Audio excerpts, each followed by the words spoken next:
네, 안녕하십니까. 박경열 노무사의 딱 놓치기 쉬운 인사노무. 이번 주제는 한눈에 살펴보는 유형근로시간제라는 주제로 말씀을 드리려고 하는데요.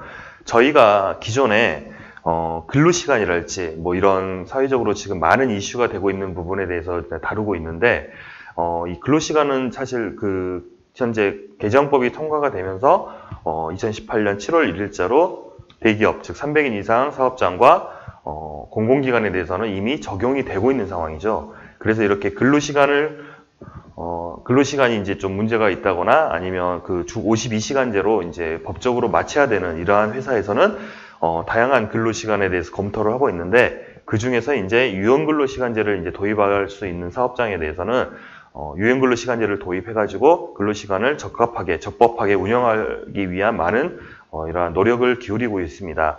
그래서 이번 시간에는 이러한 근로시간제 중에서도 특히 유형근로시간제를 한눈에 좀 살펴볼 수 있도록 정리해서 말씀드리는 시간을 갖도록 하겠습니다. 일단 유형근로시간제라는 게 과연 무엇이냐라고 이렇게 생각할 수가 있는데요. 유형근로시간제는 기본적으로 근로시간의 결정이나 배치 등을 탄력적으로 운영할 수 있는 제도라고 생각을 하시면 될 것 같습니다.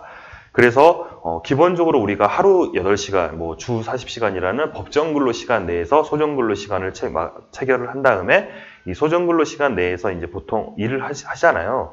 근데 이 일이 기본적으로 딱딱딱 매월 매주 이제 똑같은 이런 시간대로 근무를 하게 되는데 예를 들어서 뭐 사업장 밖에서 출장 업무가 많다거나 아니면 어떤 영업 업무가 주된 업무라거나 아니면 어떤 계절에 따라서 이렇게 업무를 좀 투입해야 되고 이런 것들이 달라지는 이러한 업무에 대해서는 똑같이 매일, 매주, 매월 똑같이 업무를 하는 것이 상당히 비효율적일 수가 있습니다.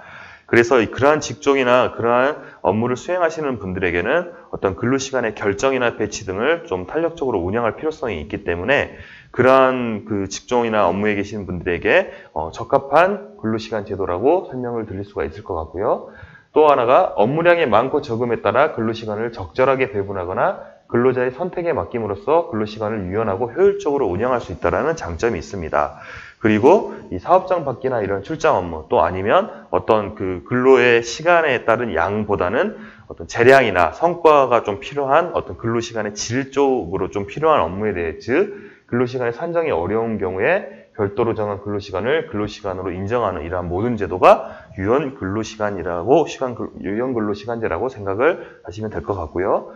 유형근로시간제의 주요 유형을 살펴보면 일단 근로기준법상 유형근로시간제는 많이 들어보셨겠지만 탄력적 근로시간제, 선택적 근로시간제, 사업장 밖 간주근로시간제, 재량근로시간제 등이 있고요. 이 보상휴가제는 약간 이제 좀 다른 개념이긴 하지만 어쨌든 근로기준법상 유형근로시간제의 이런 유형으로 구분을 해볼 수가 있을 것 같습니다.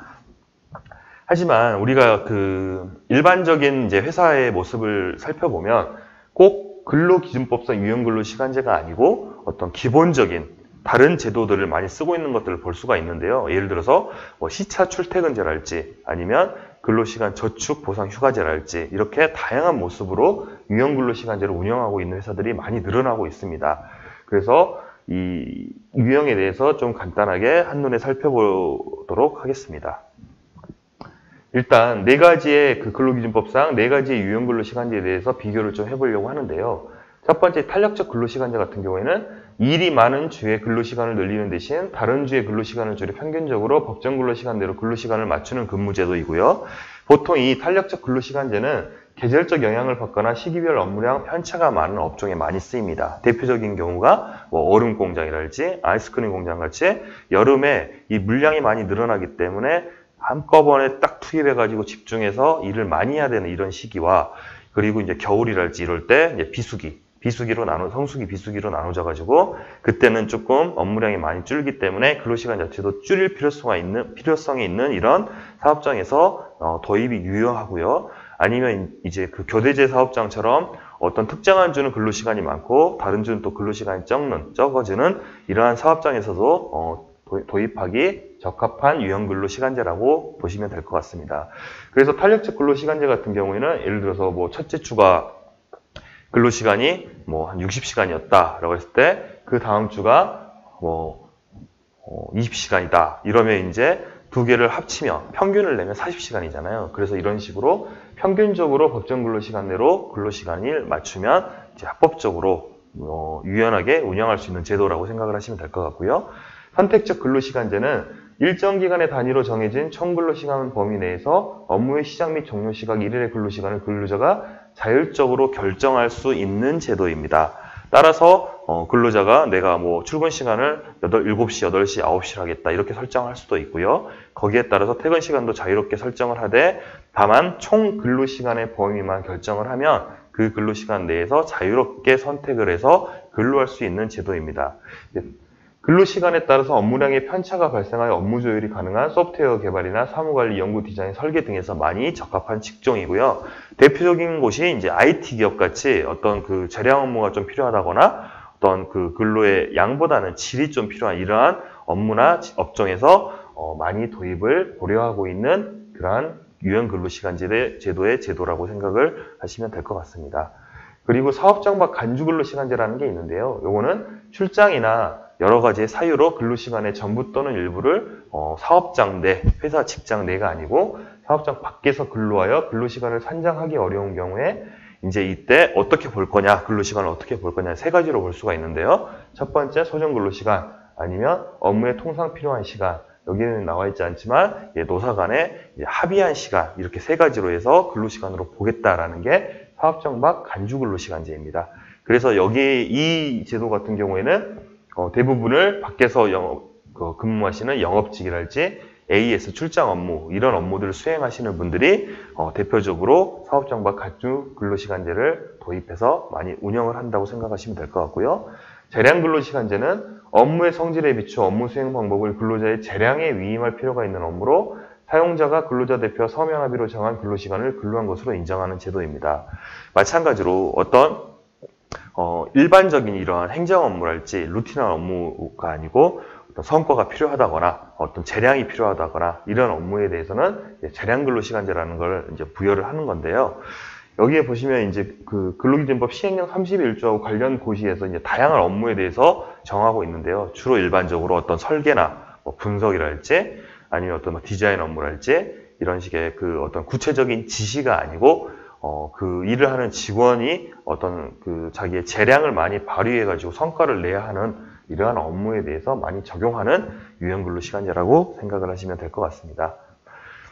이러한 근로시간 중에서도 특히 이 탄력, 선택, 재량 근로시간제에서 다시 한번 좀 간단하게 좀 살펴보고 마치려고 하는데요. 일단 탄력적 근로시간제와 선택적 근로시간제는 둘 다 시간의 배분에 관한 문제라고 말씀을 드렸습니다. 그래서 한 주는 뭐 길게, 한 주는 짧게 간다든지 이것도 마찬가지로 근로시간에 관한 문제고요. 아니면 선택적 근로시간제는 이제 그 하루의 근로시간을 이렇게 자유롭게 조정할 수 있는 것도 가능하기 때문에 둘 다 근로시간의 배분에 관한 문제인데 재량 근로시간제 같은 경우에는 어떤 근로시간을 뭐 소정 근로시간으로 볼 거냐, 통상 필요한 시간으로 볼 거냐, 노사 간에 합의한 시간으로 볼 거냐 이런 근로시간을 어떻게 결정을 할 것인가에 관한 문제가 이 앞에 두 가지와 좀 차이가 있다고 생각을 하시면 될 것 같고요. 그리고 적용 대상은 특정 업종의 제한은 탄력과 선택 근로시간제 모두 다 없는데 탄력적 근로시간제 같은 경우는 연소자와 인부가 제외가 되고요. 선택적 근로시간제 같은 경우에는 연소자만 제외한다고 이 법에 그렇게 규정이 되어 있습니다. 그리고 재량 근로시간제 같은 경우는 시행령이나 관련 고시에서 딱 정해진 업무에 대해서만 적용이 가능하다라고 보면 될 것 같고요. 운영은 아까도 말씀을 드렸지만 기본적으로 탄력적 근로시간제는 2주 이내의 단위와 3개월 이내 단위로 설정을 할 수가 있습니다. 물론 지금 국회에서 약간 논의를 하고 있는 걸로 알고 있는데 현재 그 6개월까지 조금 이 단위 기간을 확대하려는 이러한 논의가 많이 있는 걸로 알고 있습니다. 그래서 하지만 지금은 현행법상으로는 2주 이내와 3개월 이내, 즉 2주 이내로 도입을 하시려면 취업규 측에서 정하시면 되고요. 3개월 이내는 이제 근로자 대표와 서면 합의를 통해서 이걸 도입을 해서 운영하는 것을 결정하시면 되는데 선택적 근로시간제 같은 경우의 차이는 이 탄력적 근로시간제는 단위 기간을 3개월 이내로 설정하는 거지만 선택적 근로시간제는 정상 기간을 한 달 이내로 설정하는 것이 차이가 있다고 보시면 될 것 같습니다. 그리고 이 재량 근로시간제 같은 경우에는 업무 수행 방법이나 시간 배분에 대해서 구체적인 지시를 하지 않아야 됩니다. 이 재량 근로시간제의 기본 전제, 원칙 자체가 어떤 업무에 대해서 모든 재량권을 부여하는 것이 기본이기 때문에 이 재량이라는 게 구체적인 지시와는 이제 상반되는 개념이죠. 반대되는 개념이죠. 그래서 이런 구체적인 지시가 들어가면 순간 재량 근로시간제는 적법하게 도입해서 운영하고 있다고 보여지지가 않는다는 것을 조금 주의하실 필요가 있을 것 같고요. 이 근로시간의 제한 산정과 관련해서 탄력적 근로시간제는 근로일 및 근로일별 근로시간이라는 이러한 그 제한이 조금 들어가게 되는데, 선택적 근로시간은 1개월 이내 총 근로시간에 그 문제가 발생을 하게 되고요. 재량 근로시간은 서면 합의에서 정한 근로시간이 이 근로시간을 제한하게 된다는 거, 그 점 조금 유의하셨으면 좋을 것 같습니다. 그리고 마지막으로 탄력적 근로시간제와 선택적 근로시간제에서는 서면 합의를 하게 되는데, 재량 근로시간제도 마찬가지지만 탄력적 근로시간제에서는 대상 근로자의 범위, 그리고 단위기간, 근로일 및 근로일별 근로시간, 서면 합의 유효기간 등 이러한 내용들을 서면 합의에 담아야 되고요. 선택적 근로시간제는 대상 근로자의 범위, 정상기간, 총근로시간, 의무근로시간대, 선택근로시간대, 표준근로시간대와 같은 다양한 내용들을 서면 합의에 담으셔야 됩니다. 그리고 재량 근로시간제는 업무 수행 방법은 근로자 재량에 맡기고 근로시간 산정은 서면 합의로 정한 바에 따른다는 내용을 서면 합의에 담으셔서 운영을 하시면 될 것 같습니다. 네, 이상으로 그 유형근로시간제를 이제 한눈에 조금 정리를 해봤는데요. 지금 이제 사회적으로 많이 근로시간 단축에 대해서 많은 그 논의가 되고 있고, 또 기업마다 또 근로자 개인마다 뭐 워라밸이랄지 뭐 다양한 뭐 법을 또 준수해야 된다라는 다양한 이슈 때문에 근로시간에 대해서 많은 촉각을 세우고 있는데, 이런 유형근로시간제도 이런 근로시간제를 단축하고 기업에 이제 서로 노사 양쪽에 조금 적합한 제도를 소개해주고 도입함으로써 양쪽에 이런 니즈를 조금 맞출 수 있는 제도라고 생각을 하고 있습니다. 그래서 이러한 내용들을 이제 회사나 근로자 개인들도 관심을 많이 가져주시고, 어떻게 해서 이제 도입해가지고 노사 상생으로 갈 수 있는지 이런 내용 문제들도 고민하시는 게 중요할 것 같고요. 네. 그리고 저희가 그 예상 아카데미에서는 11월에 이런 교육들을 이제 운영할 예정이기 때문에 많은 관심 갖고 참여해 주셨으면 감사하겠습니다.